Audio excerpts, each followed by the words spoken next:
기도드리겠습니다. 하나님 감사드립니다.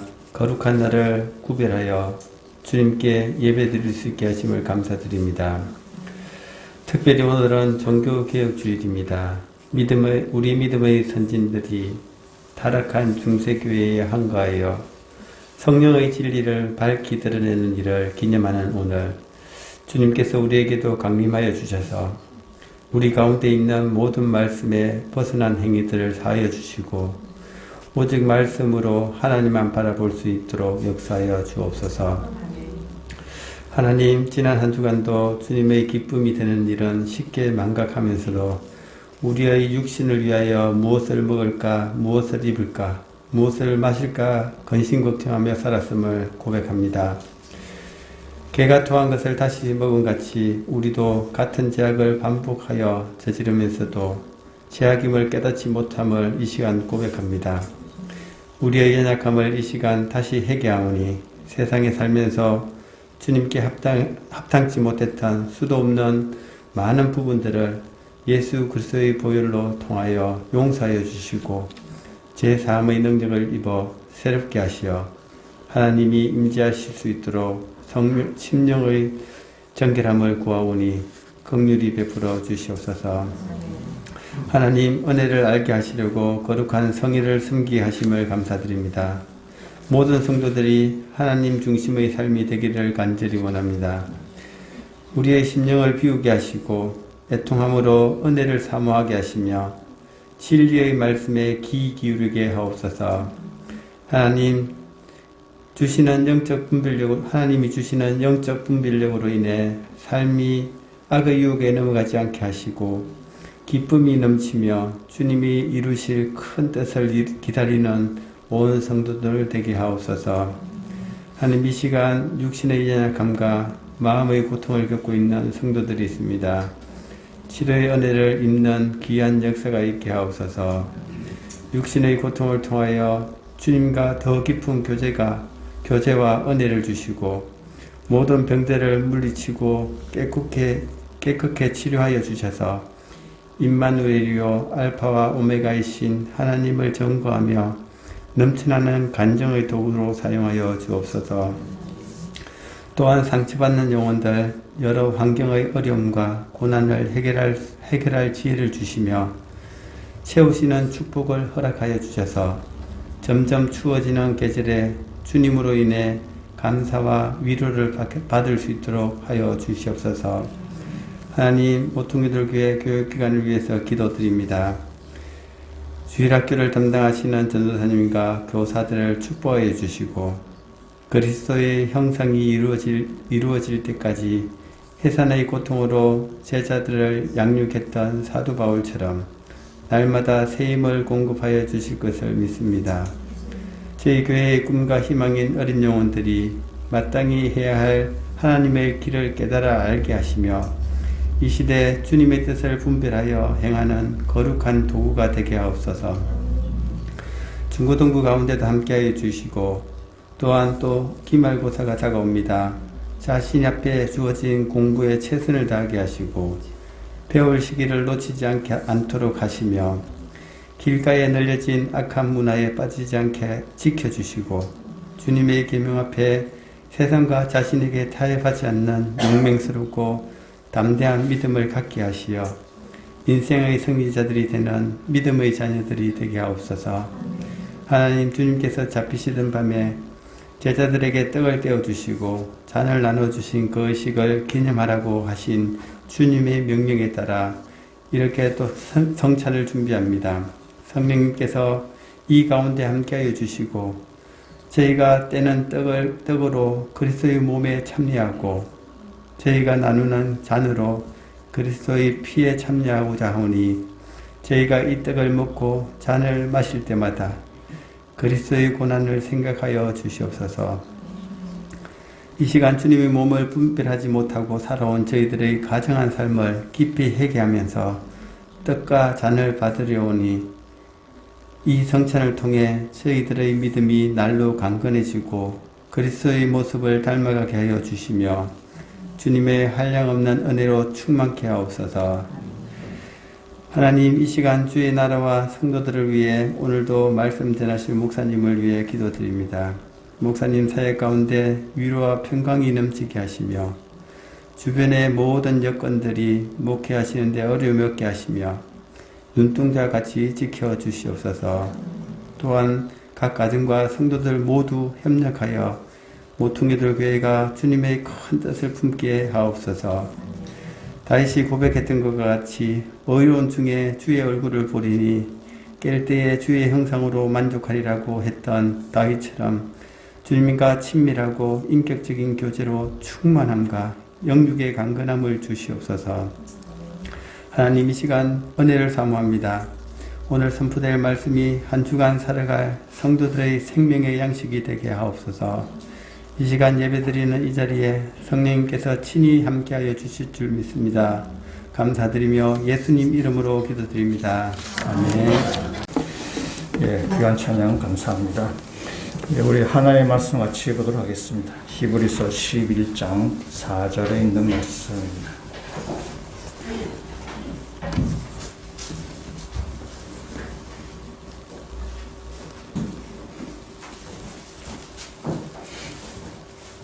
히브리서 11장 우리 4절 말씀을 우리 한 목소리로 같이 읽도록 하겠습니다. 믿음으로 아벨은 가인보다 더 나은 제사를 하나님께 드림으로 의로운 자라 하시는 증거를 얻었으니 하나님이 그 예물에 대하여 증언하심이라. 그가 죽었으나 그 믿음으로써 지금도 말하느니라. 아멘. 우리 아침에 일어났을 때에 그 간밤에 좀 끔찍한 사고가 일어났습니다. 그래서 또 서울이나 또 경기 지역에 또 자녀들을 두신 부모님들은 더 걱정이 많았을 터인데, 하여튼간 좀 한 번씩 우리가 이런 대형 사고가 나서 참 많이 가슴 많이 아프게 하는데, 그렇죠. 그 사람들 가운데 또 가정 가운데 또 하늘의 위로가 있었으면 좋겠다는 생각이 듭니다. 좀 마음이 아프지만은 또 주의 말씀 같이 한번 보도록 하겠습니다. 흑인들이 드리는 예배 그 분위기는 우리가 드리는 예배하고는 좀 많이 다릅니다. 우리가 흑인이 나온 영화, 뭐 시스터 액터나 무슨 영화 제목부터 꼰대 같은 옛날 영화인데, 하여튼 그런 영화를 보면은 우리가 드린 예배하고는 완전히 다릅니다. 굉장히 이렇게 흑인들은 굉장히 감정적으로 충만해서 아주 이렇게 설교자와 청중 사이의 관계가 아주 긴밀하게, 아주 정서적인 교감이 아주 뛰어납니다. 그래서 설교자가 메시지를 하면은 청년 청중들도 아주 뜨겁게 이제 화답을 하고 그렇습니다. 그래서 한 교회에서 한 흑인 목사님이 설교 중에 이렇게 했습니다. 여러분, 오늘의 교회는 우리가 주저앉아 있습니다. 이제 교회는 일어나서 걸어가야 됩니다. 라고 하니까 청중들이 큰소리 하다가 할렐루야, 맞습니다. 우리 교회는 일어나 걸어가야 됩니다. 라고 목사님 또 말씀했습니다. 걷는 것만으로는 우리가 충분하지 않습니다. 인당의 지금 오늘날의 이 복음화의 과제는 너무나 긴급합니다. 이제 교회는 달려가야 됩니다. 맞습니다. 우리 교회는 달려가야 됩니다. 목사님 또 말씀하셨어요. 세상은 너무나 넓습니다. 열방 중에 우리가 복음을 선포하기 위해서 교회는 날아갈 필요가 있습니다. 성도들이 맞습니다. 교회는 날아가야 됩니다. 라고 또 환영했어요. 목사님 다시 설교합니다. 성도 여러분, 이제 우리가 이런 선교 과제를 달성하기 위해서 돈이 필요합니다. 우리 모두 구체적으로 돈을 헌신합시다. 그러니까 조용해졌어요. 침묵이 쫙 흘렀어요. 그 침묵이 쫙 흐른 중에 성도 한 분이 딱 얘기했습니다. 우리 교회로 하여금 다시 걸어가게 하십시다. 예배 분위기는 뜨거운데, 그러니까 예배 분위기만 뜨거운 거죠. 예배 분위기는 뜨겁고, 예배는 정말 뜨겁게 하지만은 예배 따로, 헌신 따로, 따로법처럼 그런 겁니다. 근데 흑인 교회만 그런 것이 아니라, 오늘날 우리 교회도 그렇게 다르지 않습니다.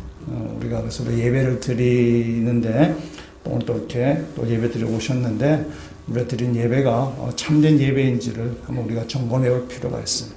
그래서 예배 분위기만 뜨겁고, 찬양만 뜨겁고, 그런 것이 아니라 우리 삶 전체가 예배자로 우리가 하나님께 드려질 필요가 있습니다. 우리가 오늘 히브리서 말씀 가운데 우리가 오늘 4절에 있는 말씀이었습니다. 아벨에 대한 믿음인데요. 이제 4절에서부터 본격적으로 믿음의 선진들을 소개합니다. 첫 번째 나온 사람이 아벨입니다. 물론 이 히브리서에서 쭉 나오는 이 믿음의 선진들이 하나의 좀 역사적 흐름에 따라서 소개되어 있지만은 아벨을 처음 언급하는 것은 나름대로 의미가 있습니다. 이 아벨을 처음에 소개하면서 성경 기자인지 모르면 하나님께 드린 제사를 지금 이야기하고 있습니다. 아벨의 믿음에 대해서. 그래서 믿음을 이야기하면서 제일 먼저 지금 예배를 지금 언급하는 것입니다. 다시 말하면은 믿음 생활은 이 예배에서부터 시작한다고 볼 수 있습니다. 그래서 우리의 신앙생활의 기본은 예배예요. 그래서 예배에 성공하는 자가 우리의 신앙생활이나 이 땅에서의 삶에서 우리가 승리할 수 있다는 사실입니다. 우리 그리스도인들은 우리가 살아가야 되는 목적, 우리가 살아가는 이유를 다 잘 알고 있습니다. 웨스트민스터 소요리 문답 제1번에도 사람이 제일 되는 목적이 무엇입니까? 라고 할 때에 사람이 제일 되는 목적은 하나님을 영화롭게 하며 그를 영원토록 즐거워하는 것입니다. 라는 것이 우리 소요리 문답의 제1번의 질문이고 답입니다. 이 말씀을 저 어릴 때부터 이렇게 귀에 못이 보일 정도로 이렇게 듣고 여러분도 아마 그렇게 듣고 자랄 텐데 이 답을 좀 이해하기 좀 어려웠어요. 하나님을 영화롭게 한다. 영광스러운. 그건 알겠어요. 그건 무슨 알겠는데 뒷구절 영원토록 그를 즐거워한다. 이 말이 이렇게 싹 와닿지. 무슨 말 대충 알겠는데 싹 와닿지 않습니다. 하나님 나를 즐거워하신다. 그럼 좀 뭐가 이해가 될 것 같아요. 문맥상으로는. 그러니까 이렇게 독해력에 있어서는. 근데 영원토록 그를 즐거워한다. 내가 즐거워한다는 뜻인데 이것이 우리가 요즘 한 줄만 독해내는데 문해력이 안 되는 거죠. 이게 대체 무슨 말인가 이렇게 생각을 했는데 이렇게 한번 생각해 보시면 좋을 것 같습니다. 젊은 남녀가 연애를 하면서 데이트를 합니다. 데이트를 하는데, 데이트할 때, 둘이 만나서 할 때 그 시간이 가는 줄 모릅니다. 왜냐면 같이 있으면은 무엇을 해도 즐겁고 재미있습니다. 그렇습니다. 왜냐면 둘이 사랑하기 때문에 그렇습니다. 그래서 사랑하기 때문에, 무엇을 하더라도 재밌고 즐겁습니다. 우리가 사랑이라고 얘기할 때 진정한 사랑은 그 사람 자체를 좋아하는 것이지 그 사람이 가지고 있는 조건이나 배경을 좋아하는 것은 아닙니다. 그래서 그 사람 자체, 그 사람과 함께 있는 것이 즐겁고 재미있는 것입니다. 우리가 하나님을 사랑한다라고 말할 때에 우리가 하나님을 사랑한다는 것은 하나님께서 우리에게 주시는 복, 무슨 선물, 내가 원하는 어떤 그 무엇을 우리에게 주시기 때문에 좋아하는 것이 아니라 하나님 그 한 분만 자체로 우리가 기뻐하고 즐거워하고 좋아한다는 것입니다. 그래서 우리가 하나님을 사랑한다라고 할 때에 그때 우리가 느끼게 되는 그 감정을 즐거워한다라는 말로 지금 이렇게 표현하는 것입니다. 그래서 하나님을 사랑하기 때문에 하나님과 함께 있는 것을 즐거워하는 것입니다. 그것이 사람의 제일 되는 목적입니다. 하나님과 함께 있는 것이죠. 하나님을 영원토록 즐거워한다는 것은 내가 하나님을 사랑하기 때문에 하나님과 함께 있는 것을 좋아한다라는 그렇게 말을 바꿀 수 있는 것입니다. 그래서 하나님과 함께 한다는 것을 우리가 다르게 이야기하면 이것은 예배라고 얘기할 수 있어요. 예배는 하나님 앞에 우리가 나오는 것입니다. 예배는 하나님을 좋아하기 때문에, 하나님을 사랑하기 때문에 하나님을 만나러 이 자리에 나오는 것입니다. 그래서 소요리 문답 1번의 질문을 다시 바꾸면 이렇게 이해할 수 있습니다. 사람의 제일 되는 목적이 무엇입니까? 우리가 하나님 우리를 창조하신 이유가 무엇입니까? 라고 질문을 바꿀 수 있고 그 대답은 우리는 온 세상을 창조하시고 온 세상의 왕이신 하나님께 예배 드리는 것입니다. 그 하나님을 즐거워하는 것입니다. 그것이 우리가 이 땅에 살아가는 삶의 목적입니다. 이렇게 대답할 수 있다는 사실입니다. 근데 인간이 타락한 이후에 우리가 하나님을 예배한 자로 하나님께서 우리를 지으셨는데 우리가 타락한 이후에 우리가 하나님께 예배 드리는 것 대신에 하나님 대신에 다른 것이 그 자리에 들어와 버렸습니다. 그래서 하나님 외에 다른 것을 우리가 예배하고 그를 경배하게 됩니다. 우리가 예배한다라고 할 때에 예배한다고 할 때에 우리가 예배드리는 대상, 우리는 그 예배드리는 대상의 종이 되는 것입니다. 내가 예배드리는 대상에 대해서, 내가 경배한 대상에 대해서 우리는 그에게 다스림을 받는 그의 종이 되는 것입니다. 우리가 돈을 예배할 수 있어요. 돈을 경배할 수 있어요. 그럼 돈에 지배받는 것입니다. 내가 권력을 예배할 수 있어요. 권력을 이렇게 숭배할 수 있습니다. 그럼 돈의 권력 앞에 그 권력 앞에 우리가 거기에 종이 되는 것입니다. 내가 학문을 예배할 수 있고 내가 이성을 예배할 수 있고 그건 다 우리가 그한테 통치를 받는 것이고 그의 신하가 된다는 사실입니다. 그래서 우리가 타락 이후에 하나님의 자리 대신 다른 것이 우리에 들어와서 우리가 하나님을 예배하기 위해서 지음받은 우리들이 하나님 대신 다른 것을 예배하게 되었다는 사실입니다. 굉장히 타락한 교회. 그래서 히브리서 말씀을 쭉 믿음을 쭉 이야기하면서 제일 처음으로 아벨을 언급합니다. 우리가 어떤 존재인가? 우리 하나님 앞에 예배드린 존재라는 사실을 다시 한번 일깨워 주는 것입니다. 그래서 우리로 하여금 믿음 생활이 뭐냐 할 때에 예배에서부터 시작하는 것이고 그래서 그 예배를 통해서 우리 예배의 대상이신 하나님과의 관계를 다시 새롭게 하는 것을 지금 이야기하는 것입니다. 그래서 우리로 하여금 참된 예배자로 살 수 있도록 그래서 우리가 예배에 승리할 때에 우리 인생은 승리할 수 있는 것이고 예배 우리가 성공적으로 드릴 때에 우리가 우리 인생을 성공적으로 살 수 있게 된다는 사실입니다. 그래서 예배라는 것은 우리의 인생의 성공과 실패를 좌우하는 아주 결정적인 그것이 바로 예배입니다. 우리의 인생의 사활을 걸고 있는 것이 바로 예배라는 사실입니다. 여러분 예배를 가볍게 여기시면 돼요. 예배는 다시 말하면 내가 예배드리는 대상에 나는 그의 통치를 받는다는 의미입니다. 내가 하나님께 예배를 드리면 내가 하나님 통치를 받는 것이고 내가 다른 것에 내가 예배를 드리면 나는 그의 통치를 받는다는 거예요. 그래서 예배라는 것은 나의 신앙 고백이고 하나님과의 나와의 관계를 이야기하는 것입니다. 오늘 이 히브리서 4절의 말씀에 지금 이 아벨에 드리는 제사가 나오는데 이 히브리서 4절에 있는 말씀은 더 자세한 창세기의 말씀이 나오고 있습니다. 우리 창세기의 말씀으로 한번 가보시겠습니다. 창세기 4장에 있는 말씀으로 한번 가보시겠습니다. 여러분 잘 아시는 것처럼 이 가인과 아벨은 아담의 아들들입니다. 근데 가인도 예배를 드리고 아벨도 예배를 드립니다. 가인은 농사를 짓는 사람이고 아벨은 목축을 한 사람입니다. 그래서 가인은 농사를 통해서 곡물을 통해서 하나님께 제사를 드렸고 아벨은 그 짐승을 잡아서 예배를 드렸습니다.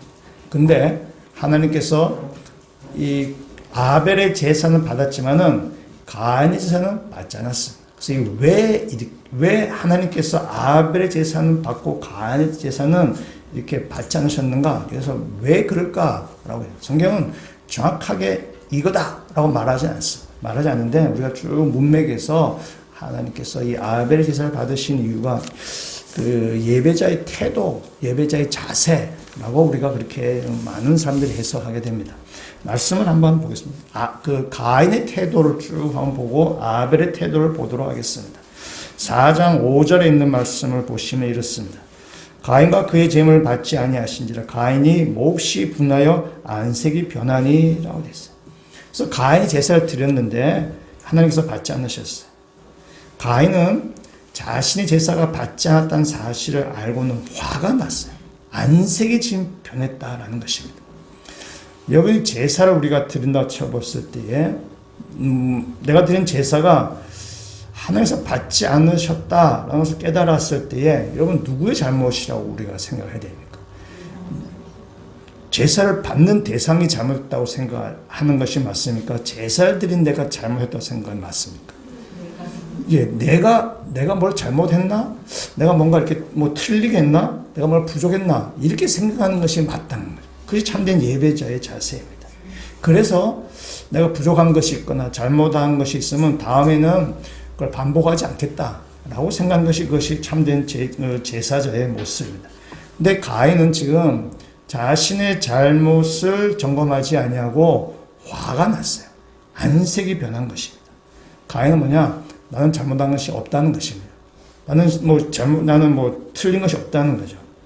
예배를 드리면서 자신을 뒤돌아봐야 되는데 자신을 뒤돌아보지 않는 것입니다. 오히려 하나님의 탓을 돌리는 것처럼 보이는 거예요. 왜냐하면 내가 잘못한 게 없으니까. 그래서 참된 예배자의 태도가 아닌 것입니다. 또 하나 보시면은 6절과 7절에 있는 말씀 보시면은 이렇게 얘기하고 있습니다. 하나님께서 가인에게 묻습니다. 여호와께서 가인에게 이르시되 내가 분하여 하면 어찌 됨이며 안색이 변하면 어찌 됨이냐 내가 선을 행하면 어찌 낯을 들지 못하겠느냐 선을 행하지 않으면 죄가 문에 엎드려 있느니라. 죄가 너를 원하나 너는 죄를 다스릴지니라. 아멘. 하나님께서 가인에게 묻습니다. 너 왜 화를 내? 너가 너가 바른 일을 했었으면은 네가 얼굴을 당당히 들고 너가 다 할 텐데 너가 뭔가 잘못했지. 너 뭐가 잘못했지. 너 무슨 일을 한 거야?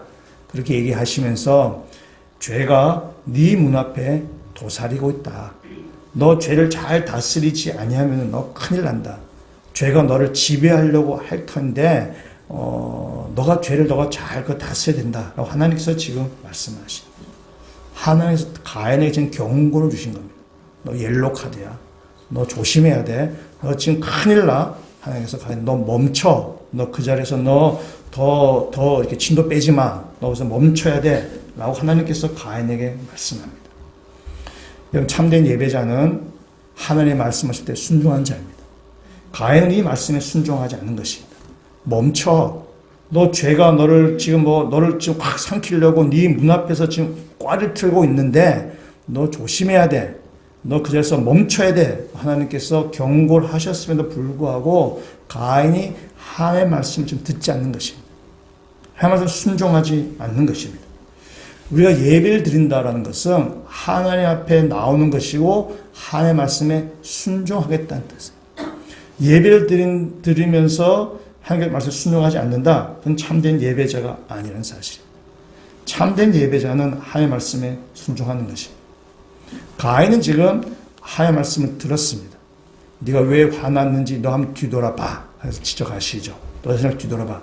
그리고 너 지금 죄가 너를 지금 삼키려고 하니까 너 조심해야 돼. 라고 하나님께서 말씀하시는데 가인은 하나님의 말씀을 무시하는 거예요. 듣지 않는 것입니다. 불순종합니다. 그리고 결국 가인은 아벨을 죽이게 됩니다. 가인의 이 태도가 참된 예배자의 태도나 모습이 아니라는 사실입니다. 그 다음 구절 8절과 9절에 있는 말씀을 보시면 이렇게 이야기하고 있습니다. 가인이 그 아우 아벨에게 말하고 그들이 들에 있을 때 가인이 그의 아우 아벨을 쳐 죽이니라. 여호와께서 가인에게 이르시되 내 아우 아벨이 어디 있느냐. 그가 이르되 내가 알지 못하나이다. 내가 내 아우를 지키는 자니까. 가인이 죄가 자기를 막 삼키려는데 그를 막지 못했어요. 멈추지 못했어요. 그래서 결국 가인이 죄에 삼켜버린 바가 된 것입니다. 그래서 가인이 아벨을 들로 불러냅니다. 들로 불러내서 아벨을 죽인 것입니다. 가인은 아벨을 살인해버리죠. 인류 최초의 살인자가 되어버렸습니다. 하나님께서 가인에게 묻습니다. 네 아우 아벨이 어디 있느냐? 그때 가인이 대답하죠. 내가 내 아우를 지키는 자니까. 시치미를 탁 떼는 거죠. 거짓말하는 것입니다. 여러분 성경의 핵심적인 가르침은 하나님 사랑, 이웃 사랑입니다. 오늘 가인의 모습을 보면은 하나님 앞에서는 시침이 떼고 거짓말하고 이웃에 대해서는 그를 살인하고 제거해버리는 것입니다. 참된 예배자의 모습이 결코 아닌 것입니다. 성경의 핵심인 하나님 사랑과 이웃 사랑을 잃어버린 것이 바로 이 가인이에요. 그래서 이런 태도로 예배 드릴 때 하나님께서 가인의 제사를 받아들일 수 없다는 사실입니다. 예배 드릴 때 예배자의 자세, 태도, 이게 중요합니다. 내가 하나님 앞에 마음을 정말 향하고 있는가, 그거 굉장히 중요하다는 사실입니다. 여러분 가인이나 아벨이나 다 하나님께 예배 드렸습니다. 겉으로는 아벨이나 가인이나 별 차이가 없습니다. 인간의 눈으로는 똑같아 보여요. 그러나 하나님은 사람의 속마음을 보고 계시는 분이시죠. 사람의 중심을 보고 계시는 것이고 그의 마음을 하나님께서는 꿰뚫어 보고 계시다는 사실입니다. 하나님은 재물에 결코 속으실 분이 아니십니다. 이스라엘 역사에 있어서 하나님 앞에 이 거짓된 예배, 거짓된 제사를 드리는 경우가 참 많습니다. 그렇게 해서 이스라엘은 결국 멸망하게 되죠. 거짓 예배를 드림을 통해서 이스라엘은 멸망. 그러니까 예배에 성공하는 사람이 인생에 승리하는 것이고 예배 실패하는 사람은 인생에 실패할 수밖에 없다는 사실. 성경은 선지자들을 통해서 이스라엘 행하신 그 불법적인 그러니까 하나님 앞에서 거짓된 예배를 선지자들 많이 찍어요. 그 중에 하나가 이사야서입니다. 이사야서 1장 11절과 12절에 있는 말씀 우리 앞에 스크린 나올 텐데 같이 한번 읽어보도록 하겠습니다. 여호와께서 말씀하시되 너희의 무수한 재물이 내게 무엇이 유익하뇨? 나는 수량의 번제와 살찐 짐승의 기름에 배불렀고 나는 수송아지나 어린 양이나 수렴소의 띠를 기뻐하지 아니하노라. 너희가 내 앞에 보이러 오니 이것을 누가 너에게 요구하였느냐? 내 마당만 밟을 뿐이니라. 아멘. 이스라엘 백성이 제사 지낼 때 수많은 그 제사를 지냈습니다. 동물을 통해서 짐승을 통해서 제사를 지냈습니다. 제사를 지낸 하나님께서 내가 너의 그 짐승의 피를 기뻐하지 않는다. 오히려 너희는 내 마당만 밟을 뿐이다. 귀찮다. 피곤하다. 안 받는다. 헛고생인다. 라고 주님께서 이렇게 말씀하십니다. 하나님은 재물에 속지 아니하시고 가짜 제사에 속지 않으십니다. 하나님은 그의 마음과 그의 태도를 보고 계시다는 사실입니다.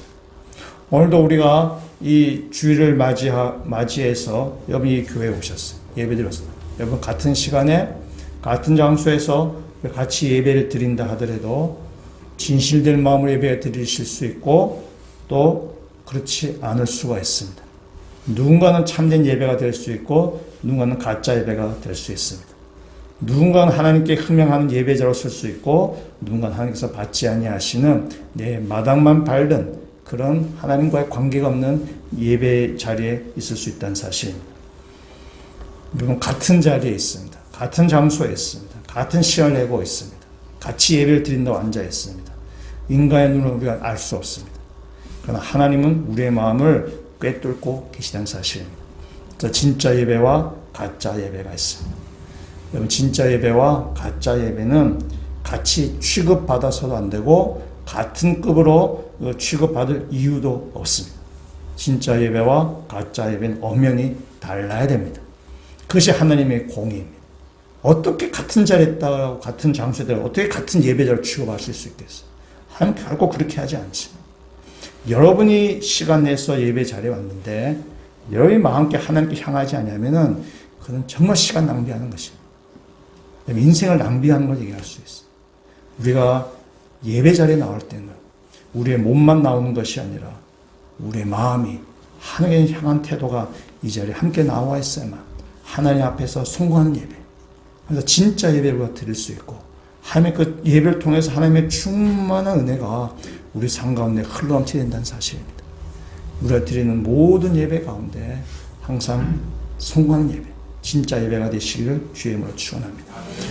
오늘 가인의 예배가 드린 가인 제사와 달리 아벨의 제사를 한번 보시면요, 이 가인이 드린 제물과 아벨이 드린 제물 한번 비교해 보시면요, 창세기 4장 3절에 있는 말씀을 같이 한번 읽어보도록 하겠습니다. 세월이 지난 후에 가인은 땅의 소산으로 제물을 삼아 여호와께 드렸고 그랬어요. 가인은 땅의 소산으로 제물을 삼아 여호와께 드렸다. 다음에 아벨을 보겠습니다. 4절 말씀 같이 읽겠습니다. 아벨은 자기도 양의 첫 새끼와 그 기름으로 드렸더니 여호와께서 아벨과 그의 제물은 받으셨으나 아멘. 이건 가인이 드린 제물과 아벨이 드린 제물이 있습니다. 이걸 잘 이렇게 한번 보시면은 이 가인이 드린 제물이 참 가인이 성의 없게 준비했다는 것을 알 수 있어요. 아벨과 비교해 볼 때에 가인은 뭐죠? 그냥 땅의 소산으로 제물을 드렸다고 되어 있어요. 아벨은 뭡니까? 아벨은 첫 새끼와 그 기름으로 제물을 드렸다고 되어 있어요. 여러분 기름이라는 것은 나중에 모세율법은 굉장히 이거는 귀한 것입니다. 값비싼 제물이에요. 그건 그렇다 치더라도 그러나 첫 새끼를 드린다는 거죠. 첫 새끼는 최고로 좋은 것을 의미합니다. 모세율법에도 최고의 것을 하나님께 드리라는 것입니다. 그걸 다 떠나서라도 아벨 한번 생각해 보십시오. 아벨이 양을 키우는 목주입니다. 양을 키우다가 양이 첫 새끼를 낳았습니다. 첫 새끼를 낳았을 때 아벨은 생각하는 것입니다. 이걸 하나님께 제물로 드려야 되겠다라고 생각하는 거죠.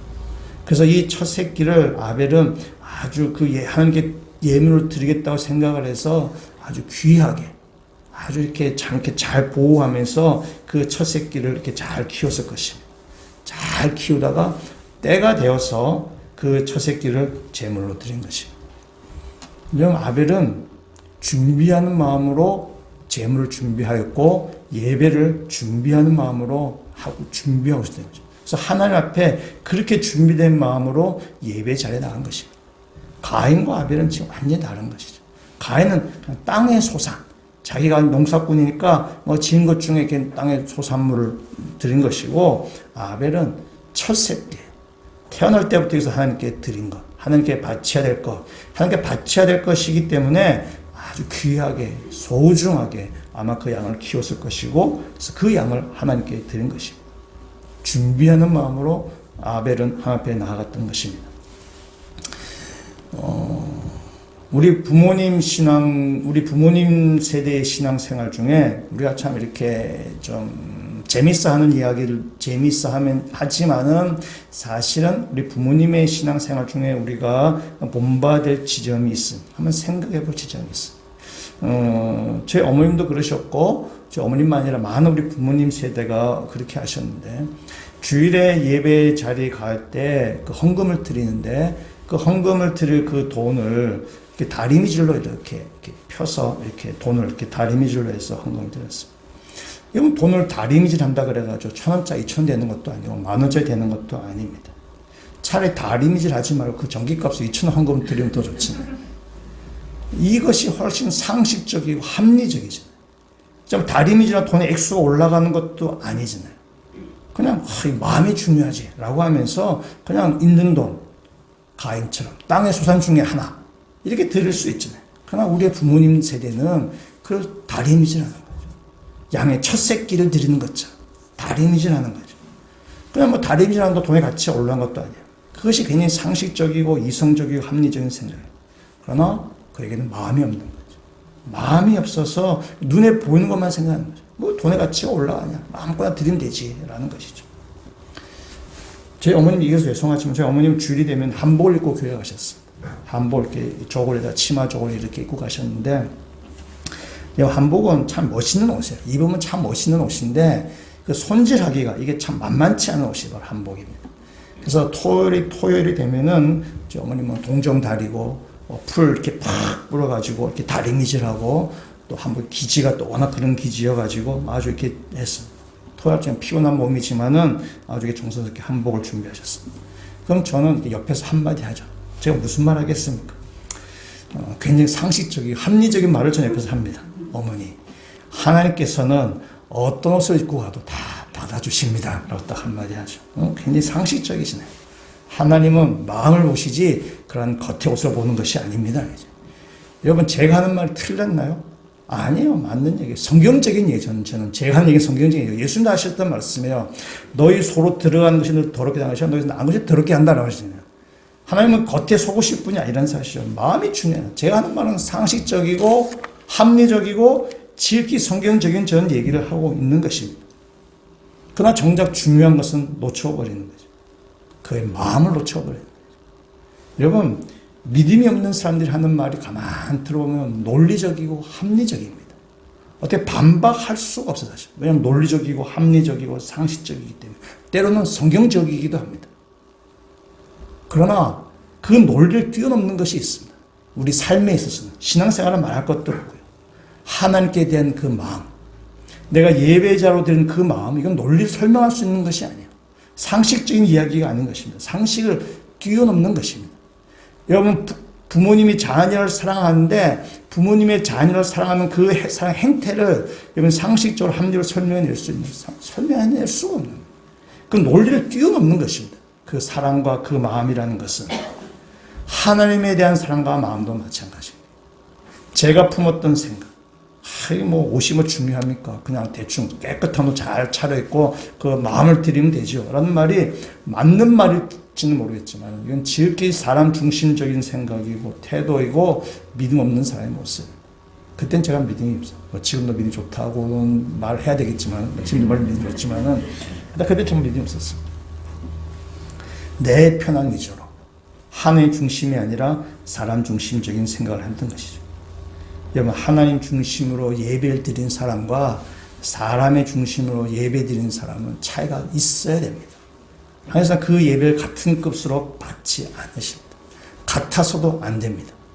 하나님의 중심으로 예배 드린 그 예배가 진짜 예배고 하나님께서 기뻐하신 예배고 하나님을 영원토록 즐거워한 자의 그 자세가 된다는 사실입니다. 여러분, 아벨의 제사는 그의 마음에서부터 지금 시작된 제사입니다.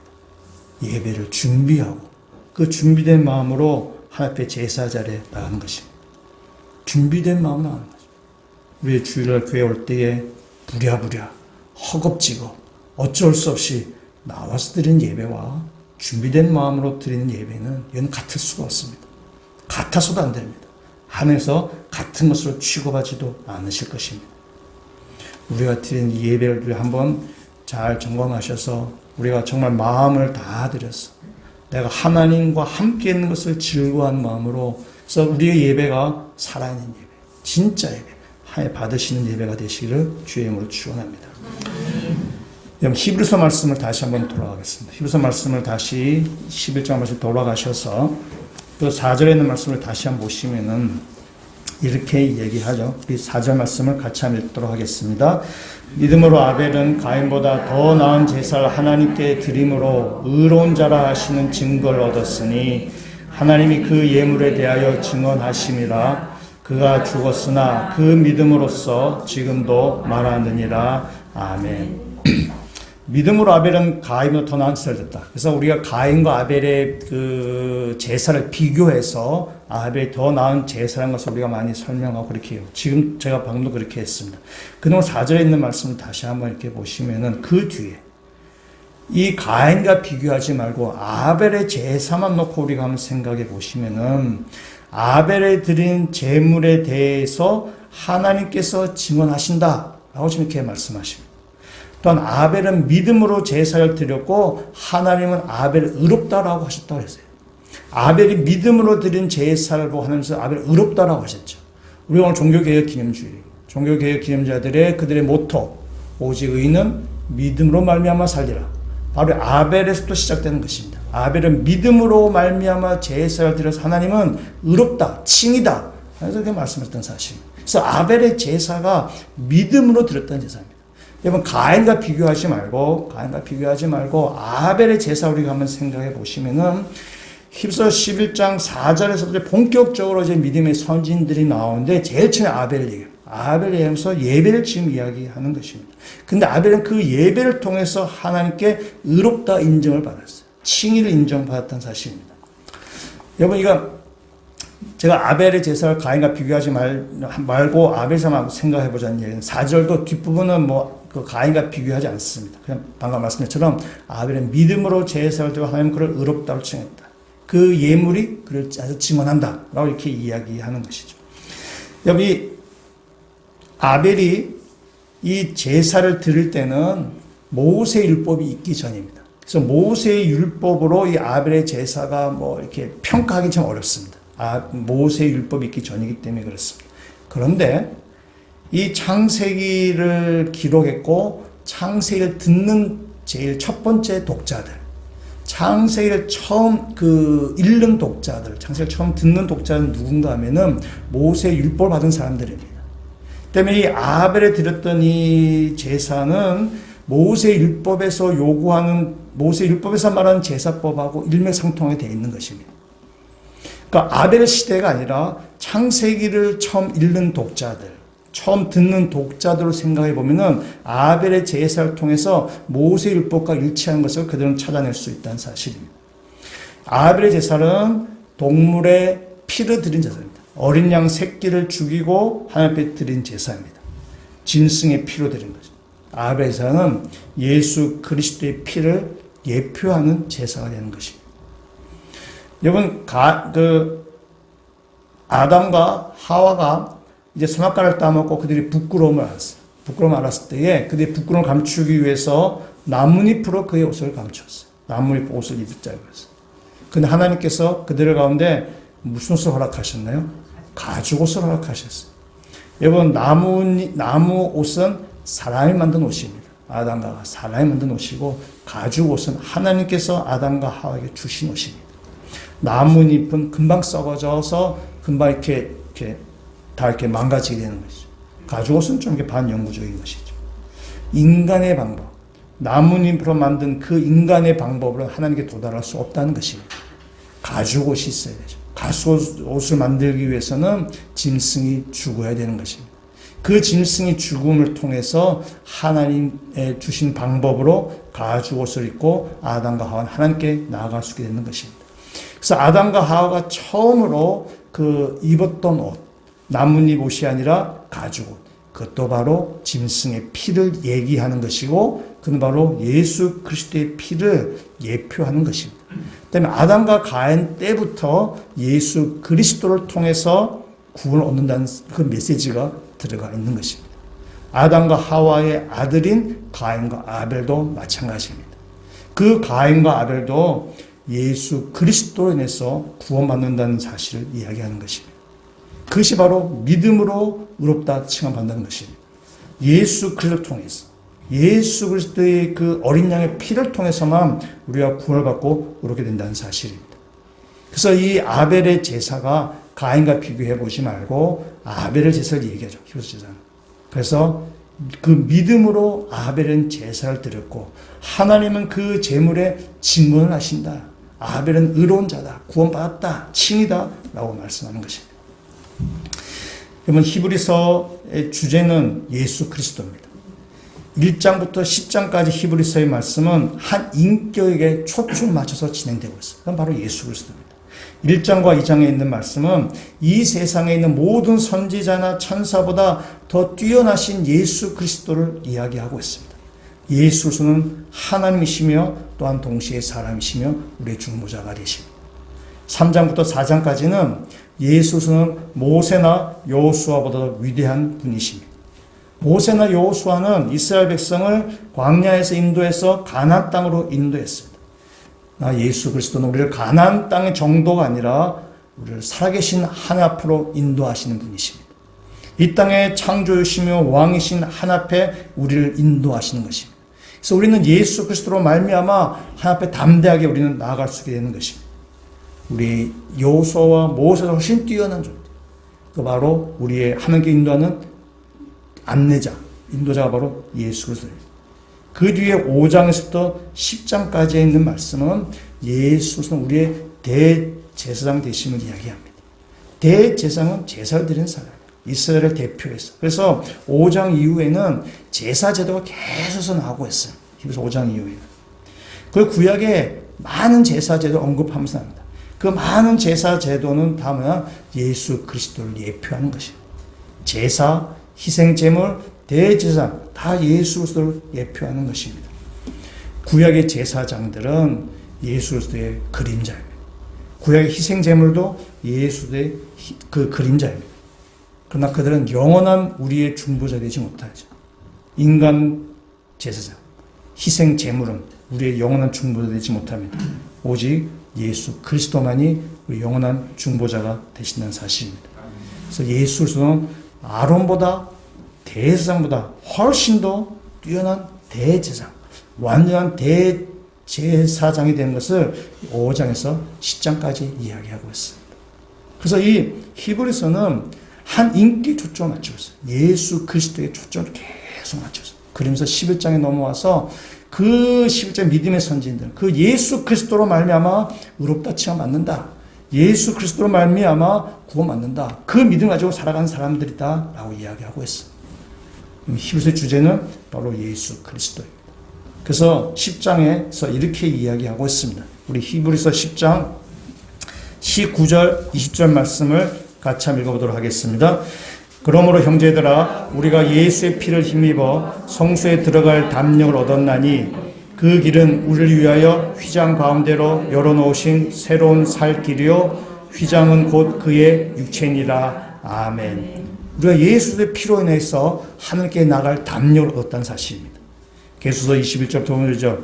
또 하나님의 집 다스리는 큰 제사장이 계시매 우리가 마음의 뿌림을 받아 악한 양심으로부터 벗어나고 몸은 맑은 물로 씻음을 받았으니 참마음과 온전한 믿음으로 하나님께 나아가자. 또 약속하신 이는 믿으시니 우리가 믿는 도리의 소망을 움직이지 말며 굳게 잡고 서로 도로와 사랑과 선행을 격려하며 같이 읽겠습니다. 모이기를 패한 어떤 사람들의 습관같이 하지 말고 오직 권하여 그날이 가까워 볼수록 더욱 그리하자. 아멘.